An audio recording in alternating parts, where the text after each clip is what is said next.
Fast food rating by a doctor. Pizza வெறும் மைதா cheese அதுக்கு மேலே பேருக்கு 2 டாப்பிங்ஸு ஒரு 4/10. ஃப்ரெஞ்ச் ஃப்ரைஸ் ஸோ குழந்தைங்களுக்கு அவன் ஈஸியாக வாங்கி கொடுத்துட்றோம்.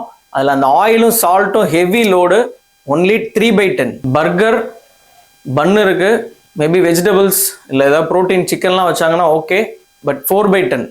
So instant noodles again maida and ஒரு நாளைக்கு தேவையான சோடியம் வந்து அதில் ஒரு பாக்கெட்லேயே கிடைக்கும்னு நினைக்கிறேன். So only 2/10. Restaurant style fried rice or noodles 4/10.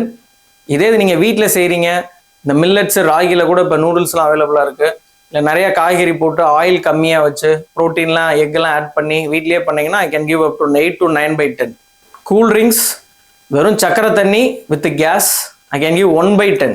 So bakery items puff roll ஃபுல்லாகவே மைதா வித் வனஸ்பதி ஹாட் அதோகதி, ஸோ 2/10. கேக்ஸு அகெயின் மைதா க்ரீமு சுகர் ஹிடன் சுகர் நிறையா, ஒரு 3/10. 5க்கு கீழே உள்ளது எல்லாமே நீங்கள் ஒரு மந்த்லி ஒன்ஸ் இல்லைன்னா மந்த்லி ட்வைஸ் எடுத்துக்கலாம். அண்ட் டயபெட்டிஸ் மக்களே இப்போ நம்ம சொன்ன எல்லாமே வந்து உங்களுக்கு 0/10 தான். இல்லை இந்த ஹோம்மேடு ஃப்ரைட் ரைஸ் நூடுல்ஸ் வேணால் நீங்கள் வீட்டில் கொஞ்சம் ட்ரை பண்ணிக்கலாம். மற்றது எதுவுமே நீங்கள் ட்ரை பண்ணக்கூடாது. வீட்டு சாப்பாடோடு நிறுத்திக்கிட்டீங்க அப்படின்னா ரொம்ப நல்லது.